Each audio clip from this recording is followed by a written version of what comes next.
नमस्कार दोस्तों, आज के इस वीडियो में स्वराज्य पार्टी के बारे में पढ़ेंगे।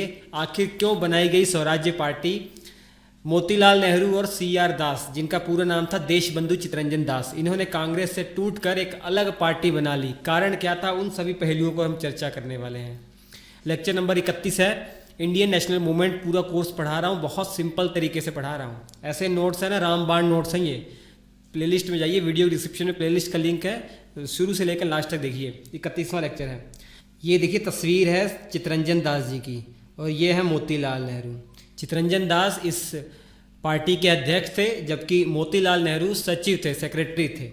अब इसका नाम स्वराज्य पार्टी नहीं था। स्वराज्य पार्टी तो कहते हैं, फेमस है स्वराज्य पार्टी से। इसका पूरा नाम था कांग्रेस खिलाफत स्वराज्य पार्टी। कांग्रेस खिलाफत मतलब कांग्रेस से खिलाफ ये स्वराज्य पार्टी बनी है, तो इसका ये नाम था। बनाई क्यों गई, थोड़ा बैकग्राउंड में चलते हैं। अभी आपके दिमाग में सब क्लियर हो जाना चाहिए कि असहयोग आंदोलन गांधी जी ने तो चला दिया था, 1 अगस्त 1920 से ही चला दिया था। लेकिन 1922 ईस्वी में गोरखपुर के पास चौरी चौरा जगह है, वहाँ पर एक घटना घट जाती है। 22 पुलिस वालों को जिंदा जला दिया जाता है हमारे स्थानीय लोगों के द्वारा। इस कारण से गांधी जी ने असहयोग आंदोलन वापस ले लिया था। ठीक है, और असहयोग आंदोलन वापस तो ले लिया था, लेकिन उसमें ये कहा गया था कि हम जो विरोध कर रहे हैं, हमारी जो कांग्रेस की पार्टी विरोध कर रही है, जो जैसे बायकॉट हम कर रहे हैं ना, कि जैसे इलेक्शन में पार्टिसिपेट नहीं करना है, ये सब हम करते रहेंगे। बाकी आम जनता के लिए असहयोग आंदोलन हम रोक रहे हैं, लेकिन हम अपनी कांग्रेस के लिए समझ लीजिए बायकॉट करना है तो करना, बहिष्कार अंग्रेजों का करना है तो करना ही है। और उसके बाद आपको ये पता है कि कुछ दिन बाद गांधी जी को गिरफ्तार कर लिया जाता है। गांधी जी को गिरफ्तार कर लिया था 1922 में ही। ठीक है, 10 मार्च के आसपास इनको गिरफ्तार कर लिया गया था। अब गिरफ्तार तो कर लिया इनको, गिरफ्तार करने के बाद अब ये असमंजस में आ गए जो है कांग्रेस पार्टी वाले कि हम इलेक्शन में पार्टिसिपेट करें या ना करें, क्योंकि 1920 का जो इलेक्शन हुआ था उसमें पार्टिसिपेट नहीं किया था कांग्रेस ने।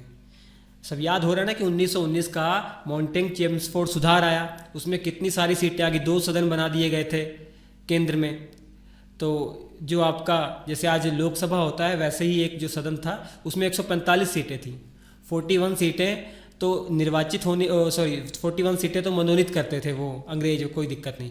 बाकी 104 सीटों पर चुनाव होने थे। अब इन चुनाव में 1920 में जो चुनाव हुए, हिस्सा नहीं लिया कांग्रेस ने, क्योंकि असहयोग आंदोलन चल रहा था। तो फिर 3 साल बाद चुनाव होने वाले थे 1923 में। तो अब हिस्सा ले या ना लें, अब 2 गुटों में बट गए हैं कांग्रेस वाले, क्योंकि गांधी जी अब जेल में है। अब 2 गुट में ये बट गए हैं कांग्रेस वाले। एक गुट कहलाता है परिवर्तनवादी, जिसे प्रो चेंजर कहा जाता है या जिसे स्वराजिस्ट कहा जाता है, और दूसरा गुट कहलाता है अपरिवर्तनवादी, नो चेंजर। जो परिवर्तनवादी है वो चाह रहे थे कि हम विधान परिषद में हिस्सा लें। इनके काम करने का थोड़ा नज़रिया अलग था। ये कह रहे थे कि हम विधान परिषद में जाएं, वहाँ पे हिस्सा बने, जीत कर सीटें लाएं, और अंदर ही अंदर विरोध करें ना। जैसे कोई बिल आ रहा है, अगर वो देश के खिलाफ, उसका हम विरोध करें, ठीक है, या हम कंप्लीटली बायकॉट करें अंदर जाकर, ताकि कोई भी कानून पास ना हो पाए, ताकि जो अंग्रेजों का ये सिस्टम है ना, जो विधान परिषद उसे बना दिया है, लोगों तक ये इनकी पोल खुले कि भैया इनमें कोई ताकत नहीं है। ठीक, अब दूसरे कह रहे थे अपरिवर्तनवादी, वो कह रहे थे कि नहीं, हमें गांधी जी के कदमों पे चलना है, हमें विधान परिषद में हिस्सा नहीं लेना है। हम विधान परिषद में हिस्सा ले लेंगे, हम लोगों तक क्या खबर जाएगी, लोगों तक क्या मैसेज जाएगा कि भैया ये बायकॉट कर रहे थे, अब ये सरकार का हिस्सा बन रहे हैं, ऊंचे ऊंचे पद पर अपना बैठ रहे हैं। हमको झूठे ही 2 साल तक इन्होंने आंदोलन करवाया, नौकरियाँ छुड़वाई, खुद सरकार का हिस्सा बन गए। इनका ये कहना था कि हमें विधान परिषद का हिस्सा नहीं बनना है, बल्कि जो रचनात्मक कार्य गांधी जी ने बताए थे, रचनात्मक कार्य समझ में आ गया ना आपको। रचनात्मक कार्य जो कंस्ट्रक्टिव वर्क बताया था, जो जैसे चरखा चलाना है, ठीक है, कुटीर उद्योग को बढ़ावा देना है, घर घर गांव गांव जो कुप्रथा चली आ रही उसको ख़त्म करना है, वो हमें काम करना पड़ेगा, ये इनका मानना था। तो इस कारण से चित्तरंजन दास और मोतीलाल नेहरू, विट्ठल भाई पटेल सब मिलकर आगे अलग अपनी पार्टी बनाने वाले हैं। जो अपरिवर्तनवादी कौन है मुख्य तौर पर, डॉक्टर राजेंद्र प्रसाद, वल्लभ भाई पटेल, सी राजगोपालचारी। देखिए ये वल्लभ भाई पटेल के बड़े भाई हैं विट्ठल भाई पटेल। ये विट्ठल भाई पटेल जो है ना, वल्लभ भाई पटेल के बड़े भाई हैं। दोनों जने बहुत बड़े बड़े वकील थे। अब ये देख लीजिए, इसी चक्कर में 1922 के लास्ट में अधिवेशन होता है, गया का अधिवेशन। इस अधिवेशन की अध्यक्षता इस बार CR दास करते हैं, चित्तरंजन दास। CR दास पिछले भी अधिवेशन की अध्यक्षता करने वाले थे लेकिन जेल में थे, इस कारण से इस बार इनको अधिवेशन का अध्यक्ष बना दिया जाता है। अब यहाँ पर परिवर्तनवादी जो है ना, जो स्वराजिस्ट जिनको कहा जा रहा है, वो प्रस्ताव रखते हैं कि हमें इलेक्शन में पार्टिसिपेट करना चाहिए, लेकिन इनका ये जो प्रस्ताव है पास नहीं हो पाता। इनके फेवर में 890 वोट पड़े थे, जबकि जो अपरिवर्तनवादी थे उनके फेवर में 748 वोट पड़े थे, तो इसलिए इनका प्रस्ताव पास नहीं हो पाता। और पट्टाभी सीतारमैया अपनी पुस्तक में लिखते हैं कि भैया उस दिन जो CR दास जी आए थे ना, अपने जेब में ही इस्तीफा लेकर आए थे।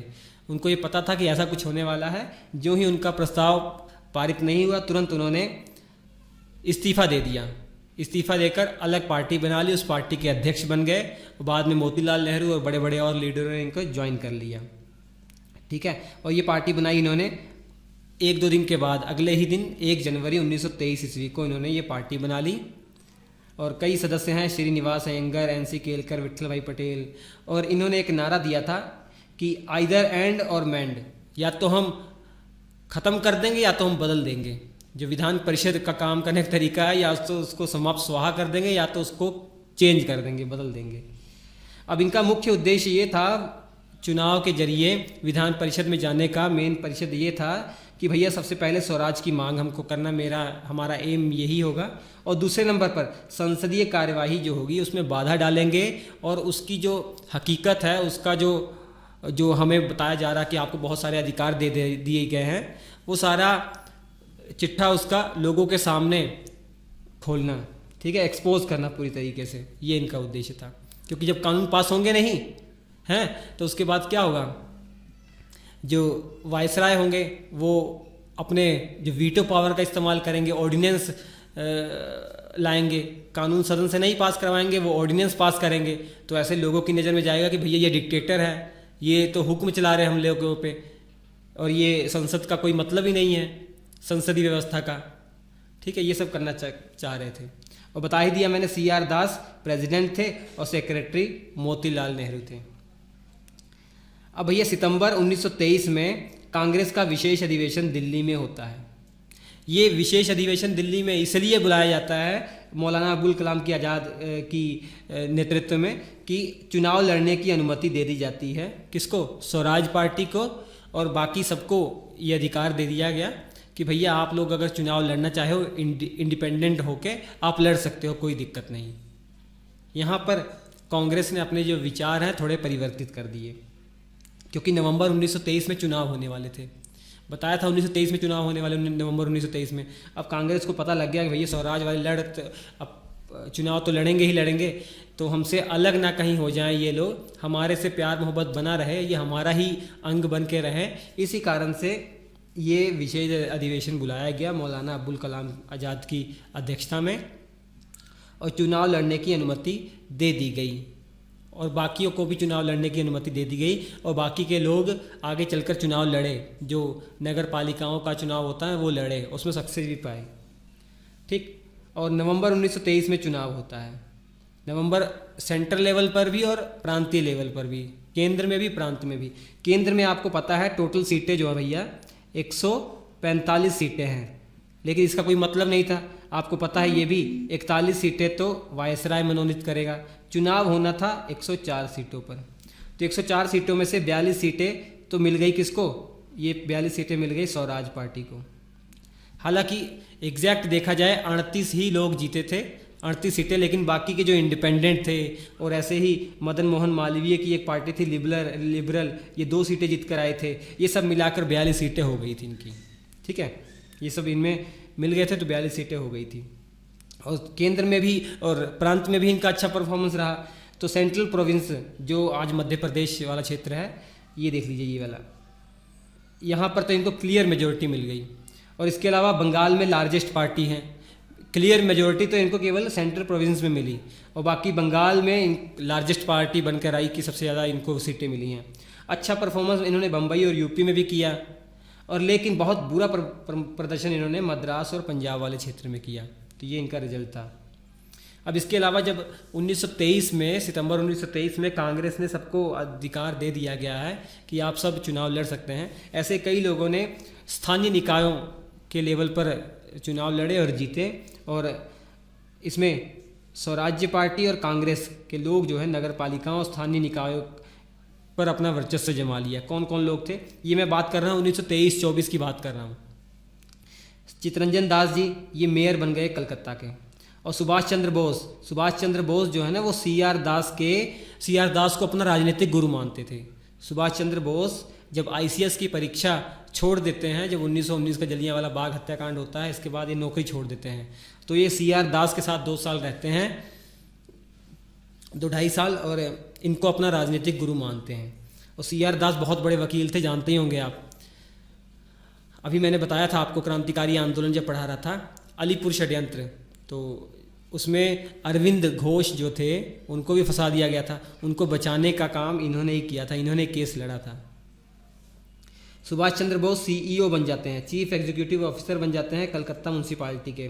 विट्ठल भाई पटेल ये वल्लभ भाई पटेल के बड़े भाई हैं, ये प्रेसिडेंट बन जाते हैं बॉम्बे कॉरपोरेशन के। और वल्लभ भाई पटेल ये अहमदाबाद म्यूनसिपालिटी के प्रेसिडेंट बन जाते हैं। राजेंद्र प्रसाद ये पटना म्यूनसिपालिटी के जो है प्रेसिडेंट बन जाते हैं। ऐसे ही जवाहरलाल नेहरू ये इलाहाबाद म्यूनसिपालिटी के प्रेसिडेंट बन जाते हैं। तो ये स्थानीय निकायों में इनको सफलता मिली है।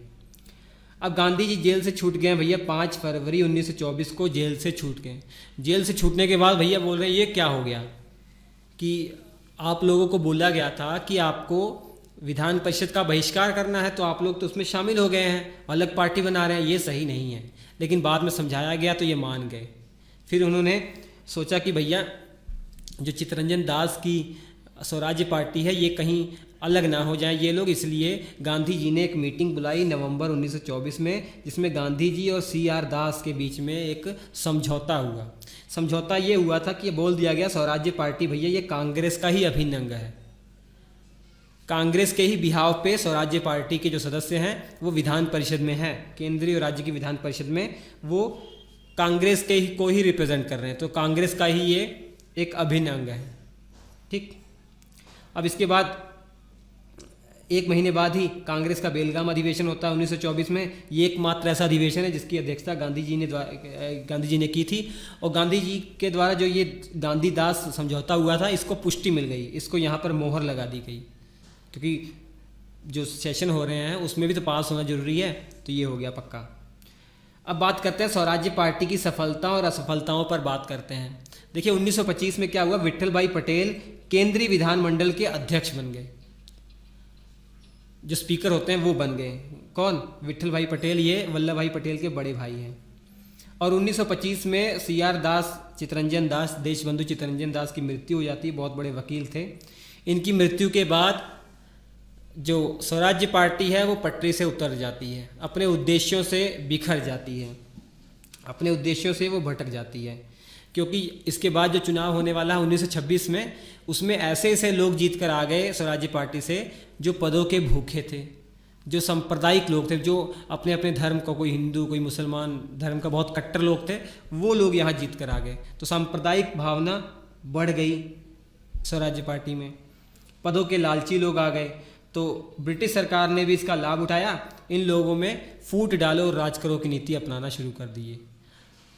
इनका लालच जो था पदों का, इन लोगों का, इन सदस्यों का, इसका अंग्रेजों ने लाभ उठाया। जो ये सांप्रदायिक लोग थे इनका भी लाभ उठाया अंग्रेजों ने। ठीक है, जैसे कई लोग बड़े बड़े पदों पर बैठा दिए गए अंग्रेजों के द्वारा। मैं SB तांबे की बात कर रहा हूँ। तो SB तांबे को मध्य प्रांत, जो मध्य प्रदेश वाला इलाका है, यहाँ के गवर्नर की परिषद का मंत्री बना दिया गया डायरेक्ट। तो कुछ एग्जाम्पल बता रहा हूँ, मैं समझाने का प्रयास कर रहा हूँ कि ऐसे तोड़ा गया इनको। उसके बाद धीरे धीरे ये पार्टी जो है विनाश की तरफ चली गई और 1935 के आसपास ये इसका कांग्रेस में दोबारा से विलय हो जाता है। तो ये है पूरी कहानी स्वराज्य पार्टी की। होप आपको समझ में आ गया होगा। ठीक है, स्वराज्य पार्टी। अब ऐसी ऐसी चीज़ें बता दी गई हैं, आप मेंस में भी क्वेश्चन लिखना हो, जवाब देना हो तो यहाँ से आप कंटेंट उठा सकते हैं। मैंने जैसा कि वादा किया है, ये कंप्लीट होते ही मैं मेंस के प्रश्न आपके सामने लाऊंगा, उसको भी प्रैक्टिस करके दिखाऊंगा, मज़ा आएगा आपको। हम आपसे मिलते हैं अगले एपिसोड में। लाइक कर दीजिएगा अच्छा लगा। Thank you.